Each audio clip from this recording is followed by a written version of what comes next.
সবাইকে স্বাগত জানাচ্ছি গ্লোবাল ভিউজে। আপনাদের সঙ্গে আছি আমি সুস্মিতা দাস।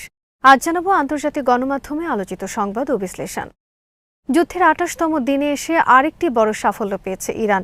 যুক্তরাষ্ট্র ইসরায়েলের বিরুদ্ধে প্রতিশোধমূলক অভিযানের ৮৪তম পর্বে পারস্য উপসাগরীয় অঞ্চলের আল খারাস ঘাঁটিতে মার্কিন জ্বালানি সরবরাহ কেন্দ্রে ভয়াবহ আঘাত হেনেছে দেশটি। এতে কয়েকটি বিমান ধ্বংস বা মারাত্মক ক্ষতিগ্রস্ত হয়েছে। ইরানের ইসলামী বিপ্লবী গার্ড বাহিনী বা আইআরজিসি এ পর্বের অভিযানে যে হামলাগুলো চালায় তার অন্যতম টার্গেট ছিল আল খারাস ঘাঁটিতে অবস্থিত তেল সরবরাহের পরিবহনগুলো এবং সামরিক বিমানগুলোর সহায়ক নানা পরিবহন।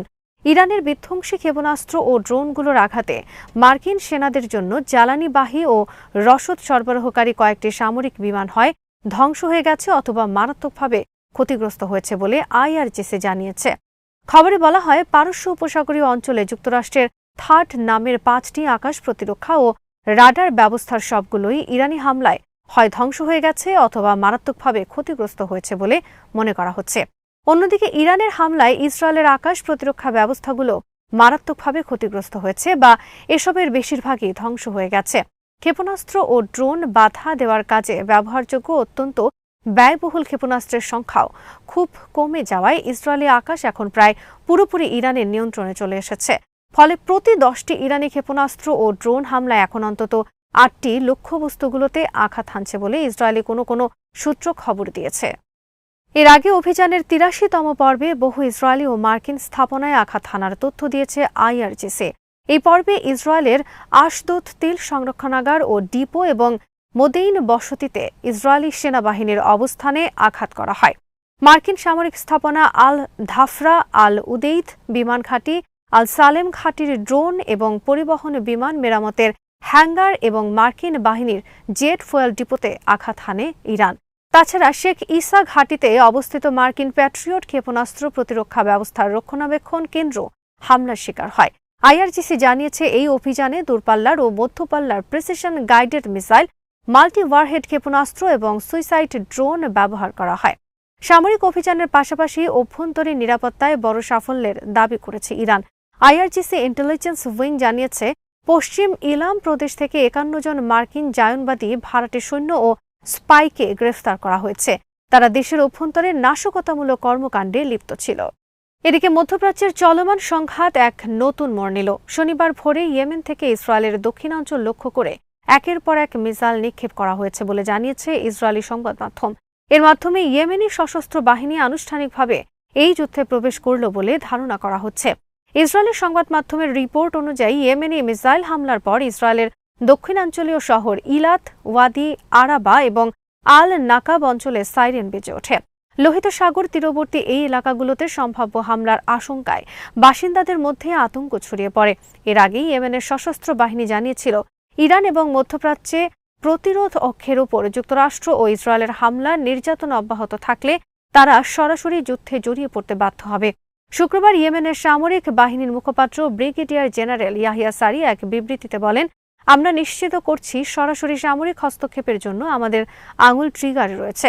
গত ১ মাস ধরে যুক্তরাষ্ট্র ও ইসরায়েল ইরানের বিরুদ্ধে এবং আঞ্চলিক বিভিন্ন প্রতিরোধ গোষ্ঠীর ওপর হামলা চালিয়ে আসছে।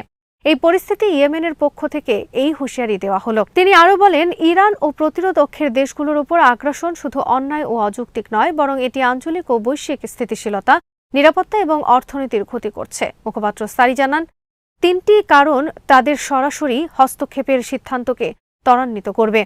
প্রথম, বর্তমান আগ্রাসন অব্যাহত থাকা। দ্বিতীয়ত, এই হামলায় অন্য কোনো দেশ বা পক্ষের সরাসরি জড়িয়ে পড়া। তৃতীয়ত, ইরান বা অন্য কোনো মুসলিম দেশের বিরুদ্ধে শত্রুতামূলক অভিযান চালাতে লোহিত সাগর ব্যবহার করা।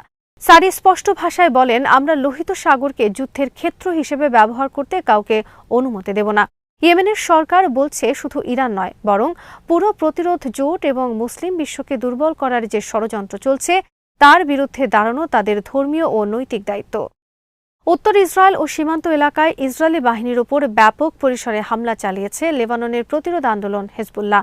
রকেট, টর্নেডো, ড্রোনের ঝাঁক এবং কামানের গোলার সাহায্যে অন্তত ১২টি স্থানে এই সফল অভিযান পরিচালনা করা হয়। হিজবুল্লাহর পক্ষ থেকে জানানো হয়েছে, লেবানন ও তার জনগণকে রক্ষায় তাদের যোদ্ধারা ইসরায়েলি বসতি ও সেনা সমাবেশ লক্ষ্য করে একাধিক রকেট ব্যারেজ নিক্ষেপ করে। উত্তর ইসরায়েলের কিরিয়াত শমনা বসতিতে বিশাল রকেট বহর দিয়ে আঘাত হানা হয়। শোমেরা ও আল মালিকিয়ায় ইসরায়েলি সেনা ও তাদের সামরিক যানবাহনের অবস্থান লক্ষ্য করেও রকেট হামলা চালানো হয়। সীমান্তবর্তী নাকুরা, আল কান্তারা ও আল কাউজায় অবস্থানরত ইসরায়েলি সেনাদের উপর রকেট বর্ষণ করে তাদের অগ্রযাত্রাকে ব্যাহত করা হয়। এদিন শত্রুর প্রতিরক্ষা ব্যবস্থা এড়াতে হিজবুল্লাহ বড় আকারে অ্যাটাক ড্রোন ব্যবহার করে। শতুলা ও এইলন বসতিতে ইসরায়েলি আর্টিলারি পজিশন বা কামানের অবস্থান লক্ষ্য করে এক ঝাঁক ড্রোন দিয়ে আত্মঘাতী হামলা চালানো হয়। কৌশলগত বিভিন্ন পয়েন্টে কামানের গোলা ব্যবহার করেও বড় ধরনের ক্ষয়ক্ষতি করেছে হিজবুল্লাহ। তারা বায়দার আল ফাকানি এলাকায় ইসরায়েলি বাহিনীর নবনির্মিত একটি হেলিকপ্টার প্যাড বা ল্যান্ডিং সাইট কামানের গোলার আঘাতে গুঁড়িয়ে দেন। খিয়াম ও মালকিয়া শহরের আশেপাশে ইসরায়েলি সেনাদের সমাবেশ লক্ষ্য করে পরপর দুইবার আর্টিলারি শেল নিক্ষেপ করা হয়। আল কাউজায় রকেট ও কামানের গোলার যৌথ ব্যবহারের মাধ্যমে ইসরায়েলি সামরিক যানবাহনের বহরকে লক্ষ্যবস্তু করা হয়। হিজবুল্লাহর বিবৃতিতে জোর দিয়ে বলা হয়, উত্তর ইসরায়েলের অবৈধ বসতিগুলোর প্রতি তাদের পূর্ব ঘোষিত সতর্কবার্তার অংশ হিসেবেই এই আক্রমণাত্মক পদক্ষেপ নেওয়া হয়েছে এবং এই অভিযান অব্যাহত থাকবে। ইরানের কিছু স্পর্শকাতর স্থানে সাম্প্রতিক হামলার প্রেক্ষিতে আইআরজিসি এক কঠোর হুঁশিয়ারি জারি করেছে। তেহরান জানিয়েছে তাদের পরবর্তী প্রতিশোধ হবে আনুপাতিক হিসাবের বাইরে। একই সঙ্গে মধ্যপ্রাচ্য অঞ্চলে অবস্থিত যুক্তরাষ্ট্র ও ইসরায়েলি মালিকানাধীন বা সংশ্লিষ্ট শিল্প প্রতিষ্ঠানের কর্মীদের জীবন বাঁচাতে অবিলম্বে কর্মস্থল ত্যাগের নির্দেশ দেওয়া হয়েছে। আইআরজিসি অ্যারোস্পেস ফোর্সের commander brigadier general Syed Majid মুসাফি এক বার্তায় বলেন, আগ্রাসনকারীরা আবারও বিপজ্জনক সীমারেখা অতিক্রম করেছে।